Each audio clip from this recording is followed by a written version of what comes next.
Today on Conscious Quilting, I'm going to share with you 3 secrets to free motion quilting success.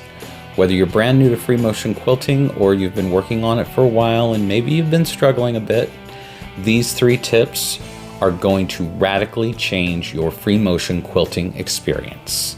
Let's get cracking. Okay, secret number 1. Picture this.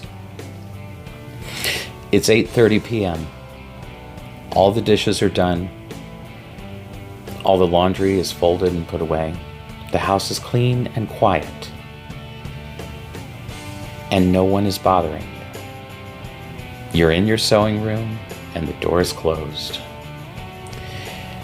You're sitting at your sewing machine. You have a quilt on the bed of the machine. But you're gripping the fabric like this.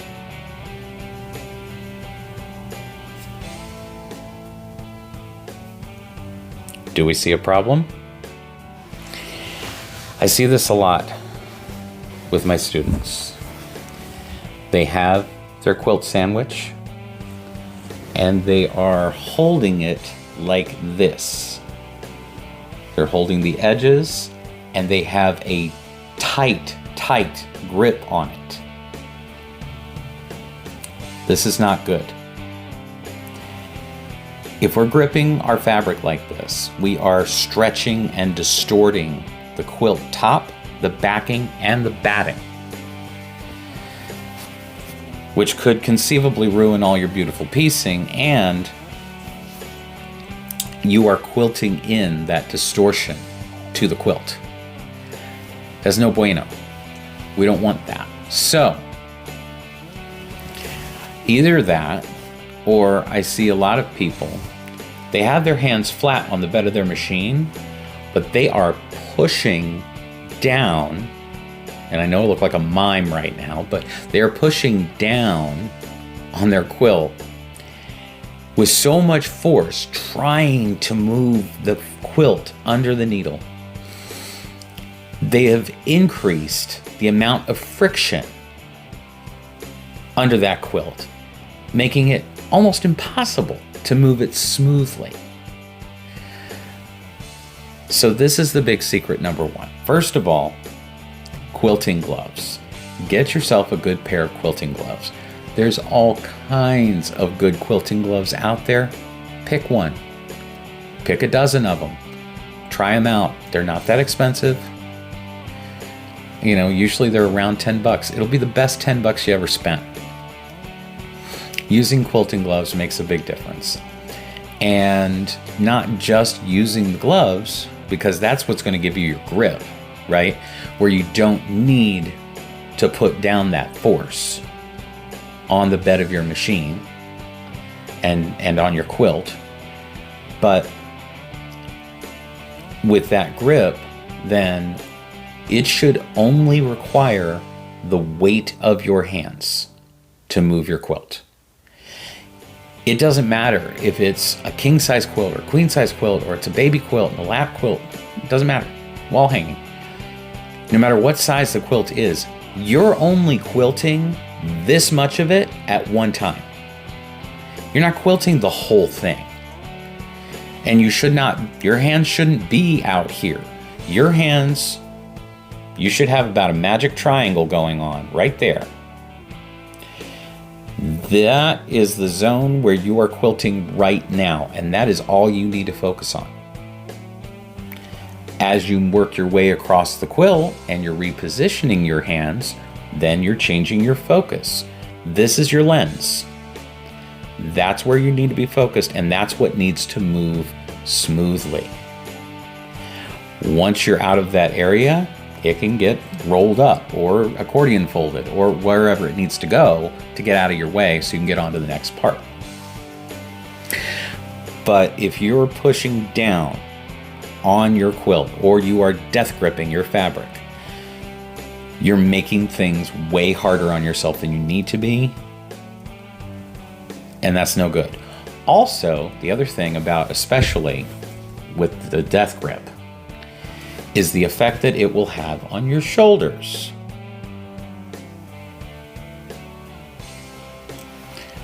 That is not a cute look, and it's not good for your body, so don't do it, okay? Keep your shoulders down. Keep your shoulders loose and relaxed. You need to really be in touch with your body to do good free motion quilting. And a lot of people, especially a lot of quilters I've noticed, are not in touch with their own body. You need to be mindful of bringing those shoulders down, about loosening and relaxing the muscles in the neck, the tendons, and the shoulders, and also the shoulder joints. Do some exercises to loosen them up before you even start. And take breaks. You know, a good 10-15 minutes of active quilting, take a step back. Go take 5. Walk around, loosen everything back up. It'll make a big difference. So that's secret number 1. All right, secret number 2. And I know some of you are going to fight me on this, and that's okay. You can fight it in your head all you want, but the reality is, if you want to improve your free motion quilting, and why else would you be watching this video, you need to do this. You've got to doodle what you want to quilt. You've got to draw. I know a lot of you are sitting there right now saying, I can't draw. I'm not an artist. I don't know how to draw. I don't know how to doodle. I don't like doodling. Cock-a-doodle-doo. I don't know. You're coming up with your list of excuses for why you're not going to do this, and you need to stop. I understand. I'm coming to you from a place of love and understanding. I am not attacking you. But the fact is, get over it. You have to doodle. You don't have a choice. If you want to get better at quilting, this is a thing you must do. This is an exercise that, if you practice it, is going to absolutely improve your quilting by the end of the week. And it's true. It's absolutely true. 15 minutes a night. As you are winding down for the evening, close to when you're going to go to bed. The timing of this is important. Don't do it in the morning. Don't do it in the middle of the day. Set aside a little block of time, 15 minutes, 15 little minutes, to sit down and doodle. Just relax, but be mindful, be present, and doodle what you want to quilt. Any quilting design that you have struggled with, learning how to actually do it, you do that for 3 days. 3 days, just 3 nights, 15 minutes a night, 15, 15, 15, doodling that same pattern, and then go to your sewing machine and sit down and quilt it and watch what happens. I promise it will make a difference. Sitting and drawing what you wish to quilt sets up the neural pathways and builds the muscle memory, so that when you do go to the sewing machine and you've got your quilt, your muscles are already going to know what to do, and your mind is already going to know what to do. You're not going to have to fight with it anymore. This is one of the biggest things, and I have students fight me on this all the time. They tell me, oh no, I'm no artist. I can't draw. Neither could I when I started. But I figured out at some point, and it was not early in my journey, I figured out at some point, I have to draw. Even though I think I'm terrible at drawing, I have to draw to get better at my quilting. Because at that point I was just scribbling on quilts. I wasn't really doing anything extra special. And especially feathers. Feathers were so hard for me to learn. I don't know why, because I look at it now and I'm like, why was this hard? But for some reason, I sat there.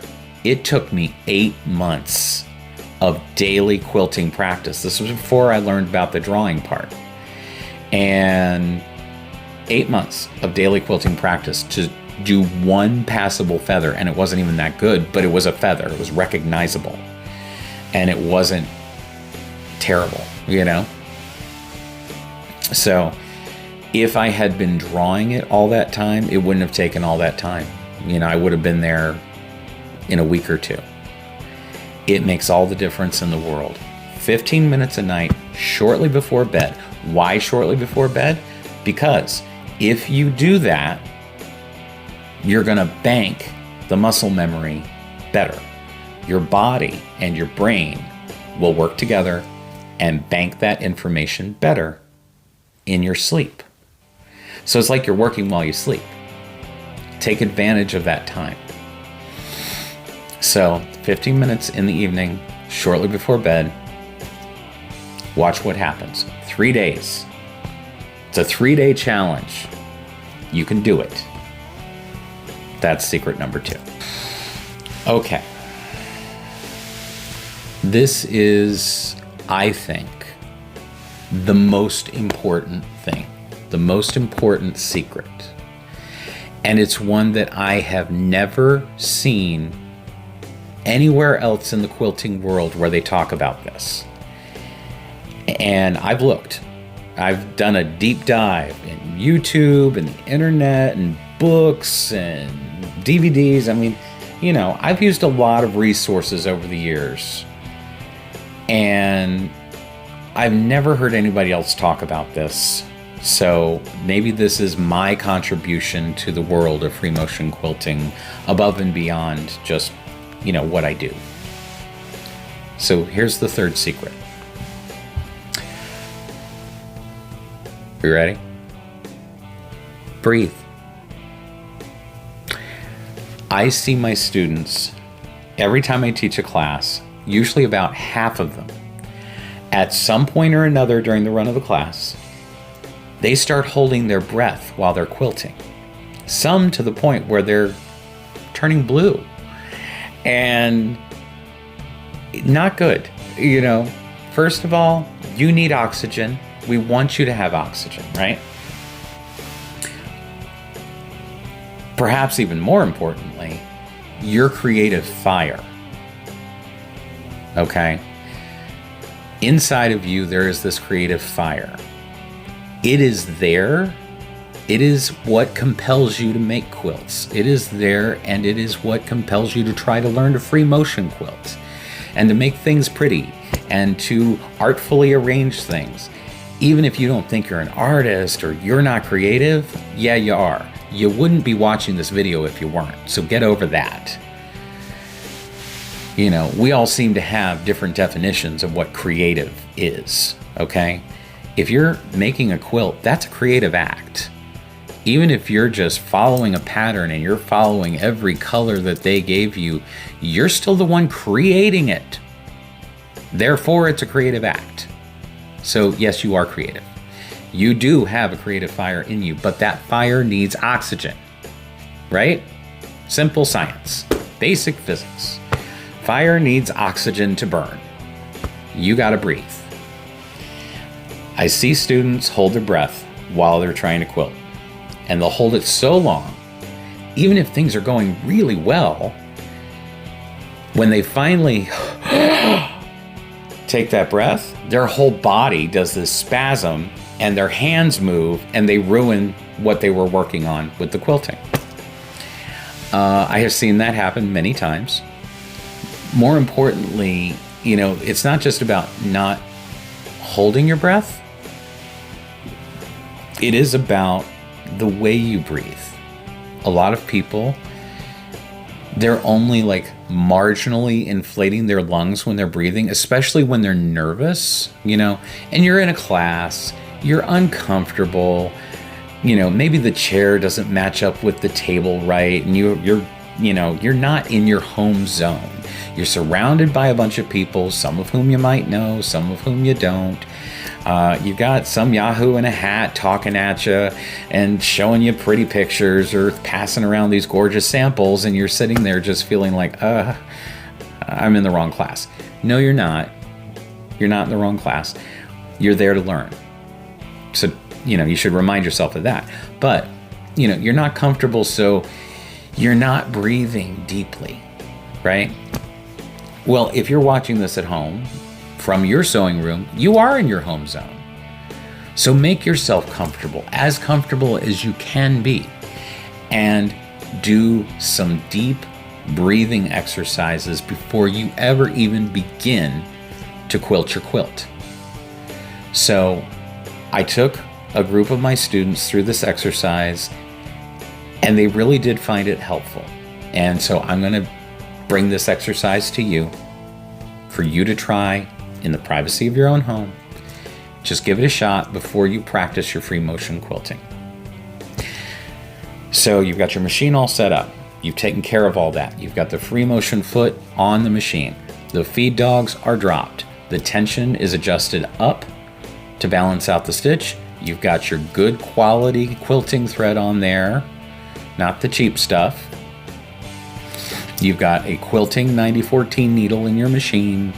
You've got that all set up. All the technical mumbo jumbo stuff is done. And you're ready to start to practice. You've got your quilt sandwich, however big you decided to make it for practice. And that's entirely up to you, but you should start practicing with larger and larger squares, because ultimately you're going for a bigger quilt, right? Practice with something larger. Not necessarily king, but Anyway, you're all set to go.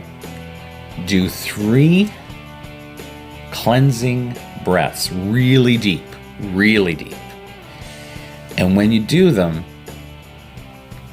you're going to do super deep inhale and really inflate your lungs, really expand your diaphragm, like push it to the limits of what is healthy and safe for you and what your body can do. Cover myself there. But, breathe as deeply as is comfortable and safe for you to do. But you do that deep inhale, and then when you do the exhale, make a sound. Release it with an ah sound. Really vibrate the larynx. So I'm going to do this, and you can do it with me. We're going to do 3 deep cleansing breaths. Begin.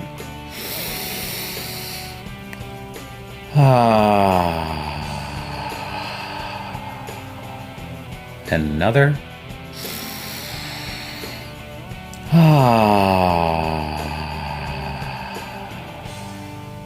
And one more time.